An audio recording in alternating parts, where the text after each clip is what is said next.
तो एक और बात बताइएगा मुफ्ती साहब, बात यह है कि देखें जो कुछ होता रहा है पिछले 30, 40, 45 साल में, मैं सिर्फ इस पैन की बात करूंगा, उसमें कोशिशें तो बहुत की गई, लेकिन एज सच अगर देखा जाए तो ठीक है, कभी अच्छा दौर भी आता है, कभी बुरा दौर भी आता है, लेकिन अगर कंपैरिजन किया जाए तो एज सच कोई उसमें बेहतरी, सब्सटेंशियल बेहतरी नहीं आई। सो डू यू थिंक कि यही निज़ाम जो है, निज़ाम से मुराद मेरी पॉलिटिकल निज़ाम की बात कर रहा हूँ, पॉलिटिशियंस की बात करो, जो सारी यहाँ पे चलते आ रहे हैं पॉलिटिशियंस, उनकी बात करो कि आम आदमी ने तो देखे ना, उसने तो डिसीजन नहीं लेने, डिसीजन तो उन लोगों ने लेने, those people who are sitting in the corridors of power, they are making the decision from the last like so many years. तो अगर उनके डिसीजन गलत है और उनकी वजह से, उनके डिसीजन गलत लेने की वजह से आवाम जो है सफर कर रही है, तो फिर कहाँ पे हम गलत हैं? वो जो कंट्रीज हैं, अगर हम मुस्लिम ममालिक की बात करें, कई मुस्लिम ममालिक ऐसे हैं जहाँ पे किंगशिप्स हैं, जहाँ पे एक स्टेबिलिटी है, उन सबको पता है कि everything is like going smooth और नोबडी इज गोइंग नोवेयर, और जो भी वहाँ पे पॉलिसीज चल रही हैं वो स्टैटिक होंगी।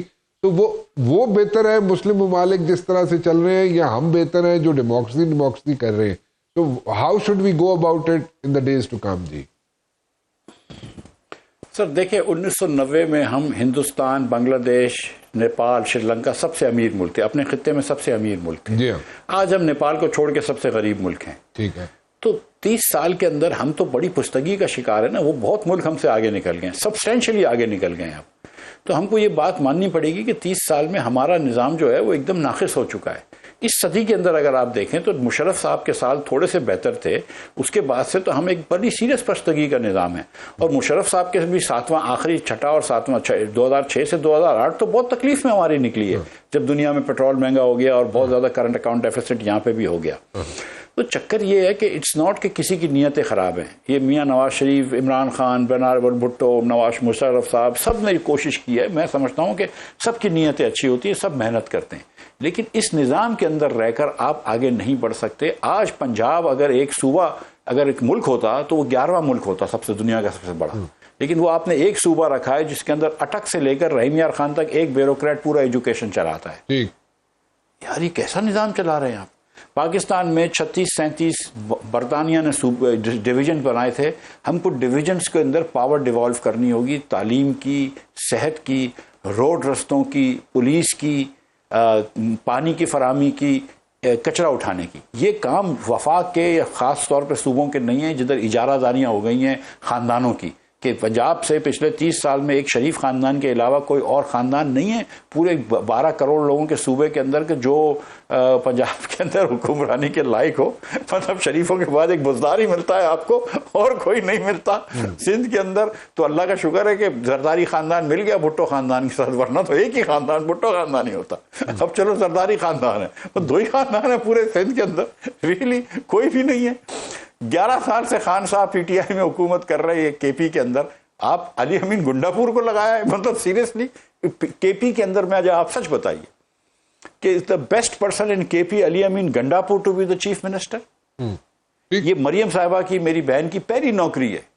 पंजाब जितने बड़े सूबे में आप किसी को इंटर्नशिप पहली देते हैं, आप उनको इंटर्नशिप जो है वो चीफ मिनिस्टरशिप की है। यार ये मजाक कर रहे हैं आप इस मुल्क के साथ। मतलब आप सोचे तो सही कि हम क्या कर रहे हैं। तो आप ये कह रहे हैं अली अमीन गंडापुर दुनिया के अंदर कहीं लगना चाहिए चीफ मिनिस्टर? मुझे बताइए, कहीं दुनिया में होना चाहिए चीफ मिनिस्टर? तो आप मतलब मैं क्या बोलूं? आप मिफ्ता साहब ये कह रहे हैं कि जो क्या ब्रेवरी की वजह से लगाइए, उसकी लीडरशिप क्वालिटी की वजह से लगाइए, या उसकी तालीम की वजह से लगाइए? आप बेसिकली ये कह रहे हैं मिफ्ता साहब कि जो सारा निज़ाम है, the way the country is being governed, ठीक है, वो निज़ाम ऑब्सलीट हो गया है और वो उसमें बिल्कुल वो जंग आलूद हो गया, let me put it this way. और जब तक इसको आप चेंज नहीं करेंगे, सूबे मजीद बनाने की आप बात कर रहे हैं ताकि वो एडमिनिस्टर हो सके, आप यहाँ पे रिफॉर्म्स की बात सर, मैं कह रहा हूँ सूबे वही रहने दें। सही नहीं सर, मैं क्लियर कर दूं। अच्छा। सूबे वही रहने दें, फिर ये शुरू हो जाएंगे इस पे एक कंट्रोवर्सी। सूबे वही रहने दें, आप डिविजन्स को पावर तो दें, डिस्ट्रिक्ट्स को पावर तो दें। पूरी दुनिया में डिस्ट्रिक्ट्स के लेवल पे और डिवीजन के लेवल पे ये काम होता है कि जिसको कभी लोग काउंटी बोलते हैं, कभी सिटीज बोलते हैं। हम सूबों के लेवल पे ये काम कर रहे हैं। सूबे के चीफ मिनिस्टर अगर स्विट्जरलैंड चले जाती है तो इस मौके के अंदर कोई भी मसला नहीं है, हम कुछ भी नहीं कर सकते क्योंकि चीफ मिनिस्टर साहिबा चले गई हैं स्विट्जरलैंड। मतलब ये कमाल है यार। मतलब this is the level of seriousness of A political leaders.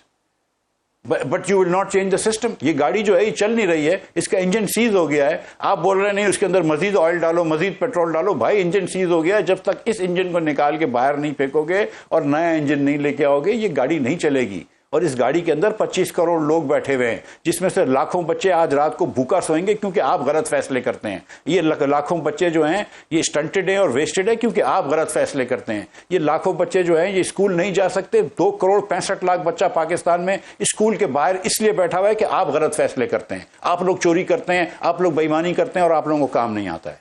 ठीक।